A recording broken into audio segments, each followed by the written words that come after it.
L'économie sociale et solidaire sera promue au niveau des pôles territoires. Le cadre législatif et réglementaire sera rénové à cet effet. Les acteurs seront mieux organisés de sorte à faciliter la conclusion de contrats de services publics entre les collectivités territoriales et les entreprises de l'économie sociale et solidaire, ou entre ces dernières et les grandes et moyennes entreprises locales. La démarche innovante consistera à promouvoir des pilotes, des solutions réplicables à une grande échelle. Monsieur le Président de l'Assemblée nationale, Mesdames et Messieurs les honorables députés, sans sécurité, pas de paix. Nous œuvrerons à la sécurité et à l'intégrité territoriale pour la prospérité du pays et de ses concitoyens, dans un environnement sous-régional apaisé. L'objectif stratégique est de sanctuariser le territoire national et de renforcer la protection des personnes et des biens dans le respect des valeurs républicaines et des engagements au titre de la préservation de la paix internationale. En mer, la découverte de ressources naturelles commande aux forces de défense et de sécurité d'adopter une posture d'anticipation et de veille. À cet égard, le processus de transformation profonde des forces de défense, de sécurité intérieure et de sécurité civile, le processus de transformation profonde des forces de défense, de sécurité intérieure et de sécurité civile à initier devra permettre de poser les jalons de la marche du pays vers une souveraineté effective et multidimensionnelle. En effet, l'augmentation substantielle des effectifs, la construction d'infrastructures de travail et de logement, l'amélioration de la condition du personnel, la montée en puissance des structures de formation ainsi que la déconcentration des forces vers les zones frontalières rentrent dans le cadre de la mise en œuvre d'une vision holistique de la défense et de la sécurité et la prise en compte des défis sécuritaires auxquels le Sénégal fait face. Un plan d'urgence visant à résorber les gaps capacitaires critiques permettra d'acquérir des équipements majeurs et de renforcer les infrastructures. Par ailleurs, l'analyse du contexte actuel laisse apparaître à l'évidence une nécessité de redimensionner les forces de défense et de sécurité en termes d'organisation, de capacité et de maillage opérationnel des espaces terrestres, maritimes et aériens. C'est dans cet esprit qu'un projet de loi de programmation militaire à l'horizon 2035 sera proposé à votre auguste Assemblée très prochainement. Les actions prioritaires pour les forces de défense et de sécurité porteront aussi sur l'amélioration des relations avec la population par la réalisation de projets à fort impact socio-économique, par le renforcement de la citoyenneté et la promotion de l'esprit de sécurité et de défense. La transformation de la perception et de l'image des forces de défense et de sécurité, la mise en place d'un cadre d'interaction efficace pour l'amélioration, l'accueil et réduire les délais de traitement des dossiers, la création d'une plateforme de traitement des dossiers, la création d'une plateforme digitale d'information et la réduction des accidents de la circulation sont autant d'actions qui polarisent les efforts. Cela commande de finaliser le processus de départementalisation de la sécurité dans toutes ses dimensions, gendarmerie, police et sécurité civile, de prendre les dispositions idoines pour assurer une présence permettant de réduire les délais d'intervention, de décentraliser l'intervention spécialisée, de renforcer les capacités techniques des unités d'investigation en police judiciaire et d'activer des unités spécialisées en milieu maritime, aérien et ferroviaire. Monsieur le Président de l'Assemblée nationale, Mesdames et Messieurs les honorables députés, notre engagement panafricain sera renforcé. Le Sénégal est déterminé à jouer un rôle accru en Afrique et sur la scène internationale. Fidèle à notre tradition de havre de paix, nous œuvrerons à renforcer notre intégration régionale au sein de l'Afrique de l'Ouest et à promouvoir une coopération plus étroite avec nos partenaires africains. Conformément aux instructions du chef de l'État, le Sénégal ratifiera le protocole de Malabo de 2014 qui vise à ériger le Parlement panafricain en une institution législative et pas à part entière. Dans la même foulée, nous passerons en revue tous les traités et protocoles régionaux afin de nous mettre à jour pour ce qui concerne la ratification, leur incorporation dans notre droit interne et leur mise en œuvre. Nous nous évertuerons à être un pays modèle dans le domaine de l'intégration régionale en Afrique et soutiendrons activement les chantiers de la CEDEAO. Le Sénégal renforcera, comme jamais auparavant, ses relations avec les pays africains frères. Nous œuvrons sans relâche à favoriser les relations entre les secteurs privés et milieux d'affaires africains et ouest-africains afin de développer le commerce intra-africain interrégional en exploitant les facilités offertes par la ZLECAf et la CEDEAO notamment. Nous ne ménagerons aucun effort pour une meilleure interconnectivité des infrastructures routières, ferroviaires, maritimes et aériennes, notamment dans le cadre des programmes communautaires de développement et du plan de développement des infrastructures en Afrique. Parallèlement, notre pays apportera toute sa contribution à la réussite du grand projet de gazoduc africain atlantique qui impacte la quasi-totalité des pays africains de l'Ouest. Une attention particulière sera portée au partenariat avec les pays voisins pour l'exploitation des ressources et la mutualisation des expériences. À cet effet, nous mettrons sur pied, dès 2025, une agence en charge de la mobilisation des experts et des volontaires sénégalais au service du développement en Afrique, tout en facilitant l'accueil d'étudiants et de stagiaires africains et internationaux au Sénégal, et le placement en position de stage des cadres sénégalais dans les pays amis et frères. Il en sera de même sur le plan monétaire, où nous poursuivrons les discussions pour que la monnaie soit plus en adéquation avec les besoins de l'économie régionale. Quant à nos compatriotes de la diaspora, je salue une fois de plus leur apport inestimable à l'œuvre de construction nationale. Le gouvernement lancera un vaste programme de recensement des Sénégalais de l'extérieur pour mieux valoriser leur potentiel grâce à des programmes adaptés. Dans cette perspective, nous mettrons en place une haute autorité de la diaspora, un organe consultatif rattaché à la primature pour conseiller le gouvernement sur les questions touchant aux Sénégalais de l'étranger. Les associations de la diaspora les plus représentatives y seront représentées et la durée de validité du passeport sera étendue à 10 ans.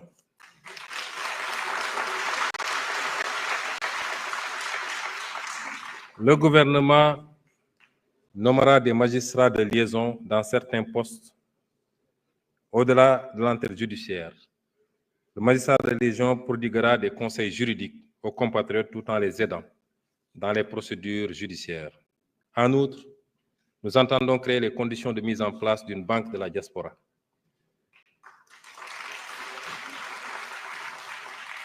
Nous appliquerons le principe de réciprocité pour la délivrance de visas aux ressortissants de certains pays.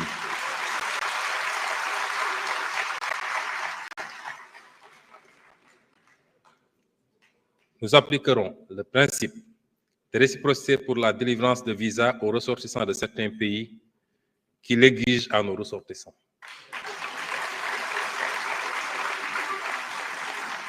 Je rappelle que si la suppression de la procédure des visas biométriques payants est entrée en vigueur le 1er mai 2015, les textes législatifs et réglementaires l'instituant n'ont pas été abrogés subséquemment.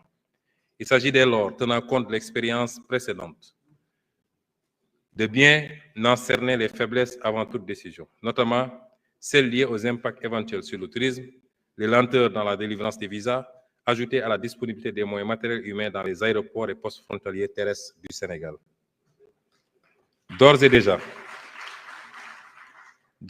nous engagerons des discussions avec les pays relevant des catégories B et C afin d'exiger en retour le visa gratuit pour les ressortissants sénégalais sur la base du principe de réciprocité.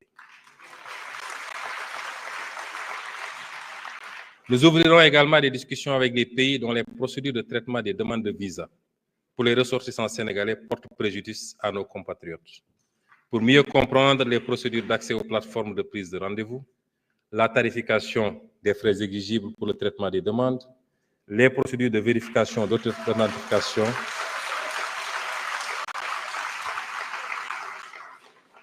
la tarification des frais exigibles pour le traitement des demandes, les procédures de vérification d'authenticité et de transmission des documents d'état civil.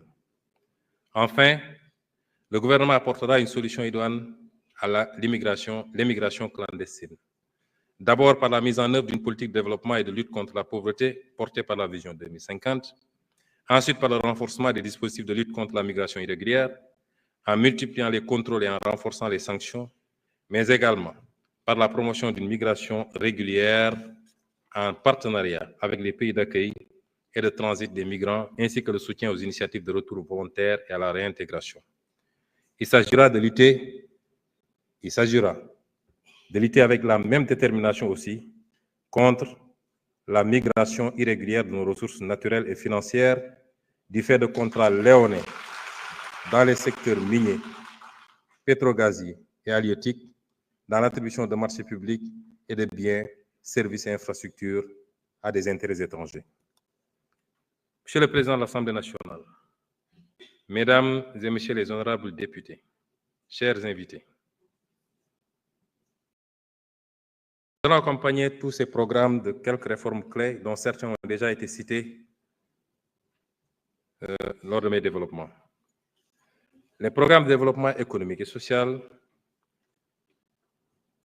durable que je viens de retracer ne peuvent aboutir que si nous réussissons au préalable à consacrer fermement la bonne gouvernance et la transparence dans la gestion publique dans notre pays. C'est le seul moyen de restaurer la confiance entre les populations et leurs dirigeants. Cette confiance sera d'abord bâtie sur l'indépendance de la justice, qui sera protégée des interférences du pouvoir exécutif. Le système judiciaire occupera la place qui aurait toujours dû être la sienne à l'avant-garde du combat contre la corruption, contre le détournement des deniers publics et pour la protection des droits des citoyens. Nous nous appuierons sur les conclusions consensuelles tirées des assises de la justice pour engager très bientôt les réformes à apporter à notre système judiciaire. La participation accrue des citoyens dans la gestion publique par la matérialisation d'une véritable démocratie participative au niveau central comme au niveau local renforcera également l'adhésion des citoyens aux institutions de la République. Une loi d'accès à l'information publique conférera aux citoyens le droit d'exiger toute information publique aux représentants de l'État sous certaines conditions et toutes les administrations avec autonomie de gestion, notamment les agences publiques, devront publier annuellement un rapport de bilan de gestion accessible au grand public. Les rapports d'audit de la Cour des comptes seront également mis à disposition du public dès leur présentation au président de la République pour enrichir le débat démocratique par la connaissance de faits avérés relativement aux modalités de la gestion publique. Une charte des libertés et de la démocratie sera adoptée pour renforcer les droits et libertés. Ainsi, les principes fondamentaux de fonctionnement des institutions et les principes généraux du système électoral. Ce dernier sera amélioré dans le sens d'une crédibilité renforcée pour refléter les choix démocratiques sans interférence, ainsi que d'une meilleure inclusivité en intégrant automatiquement, par exemple, tous les citoyens de plus de 18 ans dans le fichier électoral lorsqu'ils se verront établir une carte nationale d'identité. Les corps de contrôle seront renforcés et autonomisés budgétairement, ainsi que dans la définition et l'exécution de leur mission de contrôle. Un pouvoir de saisine directe du procureur leur sera octroyé. Et, en cas de carence ou de lenteur de ce dernier, de transmission directe des rapports d'audit au juge. C'est le lieu d'annoncer la réforme prochaine de la loi organique sur la Cour des comptes dans le sens du renforcement de son efficacité. L'audit des finances publiques a révélé de graves dysfonctionnements dans le dispositif de gestion budgétaire, comptable et financière. Le moment est venu d'engager des réformes de fond. Ce prérequis est nécessaire au déploiement du programme de rationalisation des dépenses dans le sens d'élargir les marges budgétaires et d'améliorer les impacts économiques et sociaux de la dépense publique. Le souci de transparence dicte une revue organisationnelle des systèmes comptables et budgétaires afin d'assurer l'intégrité et la fiabilité de l'information financière indispensable à la prise de décision, à la confiance de nos concitoyens et de nos partenaires au développement. Désormais, les services statistiques des ministères seront fonctionnellement rattachés à l'Agence nationale de la statistique et de la démographie, l'ANSD. Nous engagerons une réforme foncière et une planification territoriale rigoureuse afin de valoriser les terres agricoles, de sécuriser les droits des producteurs et de protéger les espaces agricoles contre l'urbanisation non planifiée et l'exploitation minière à grande échelle, favorisant ainsi les investissements agricoles à long terme sur les parcelles.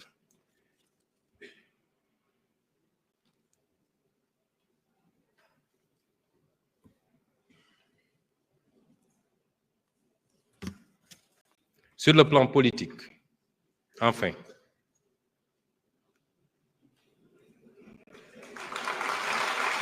ça me permet de voir.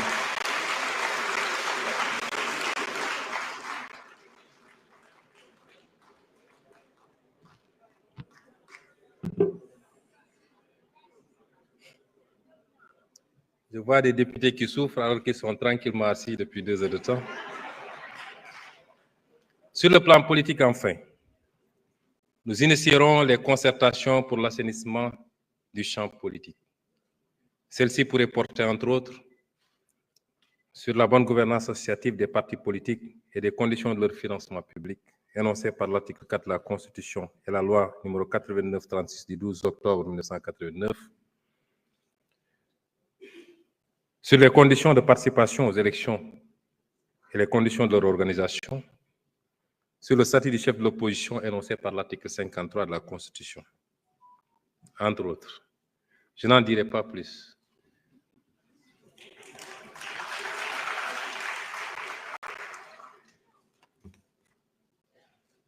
Pour conclure, Monsieur le Président de l'Assemblée nationale, Mesdames et Messieurs les honorables députés,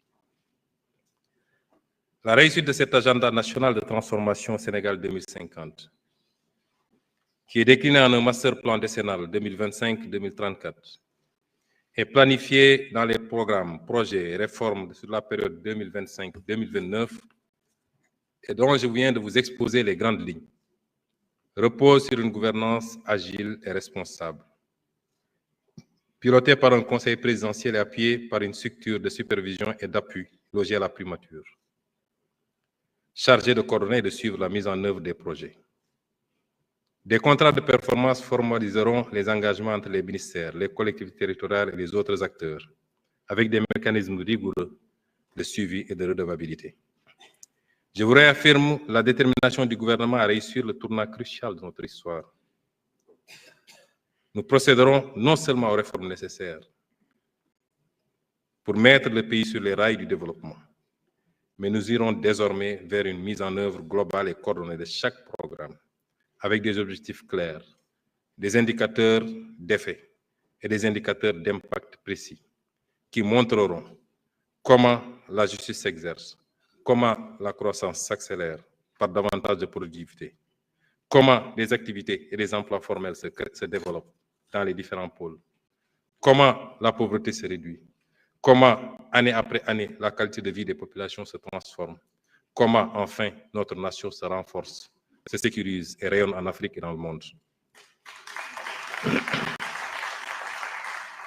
Une telle méthode de transformation systémique du pays, tant désirée par les Sénégalais, nous permettra de libérer les énergies, de redresser ce qui n'est pas tolérable, d'impulser ce qui doit l'être.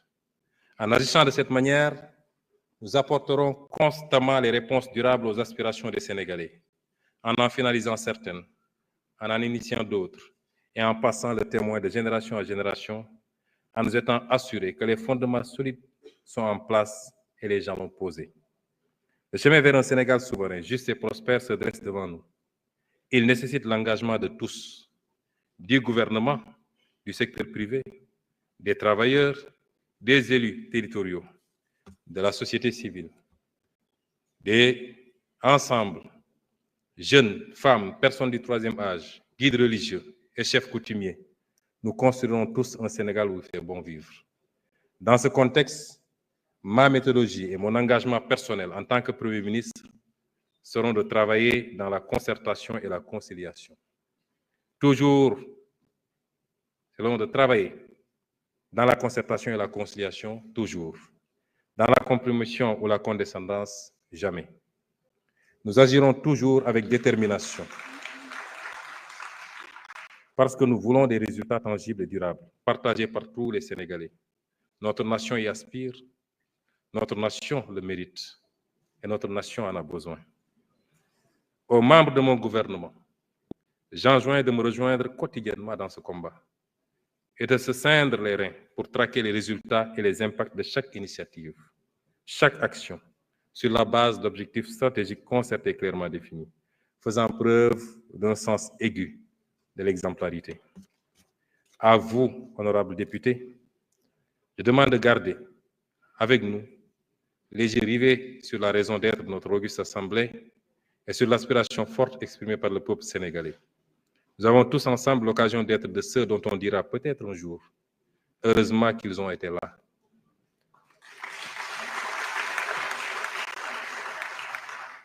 Œuvrer dans un esprit d'ouverture qui nous permettent de fédérer toutes les forces de notre nation. À chaque Sénégalaise et à chaque Sénégalais, je demande de ne pas être en reste dans ce combat, dans ces batailles, une vision 2050 ambitieuse pour notre pays, pour nous-mêmes et pour nos enfants et petits-enfants, dont chaque étape devra être un engagement exaltant, fait de discipline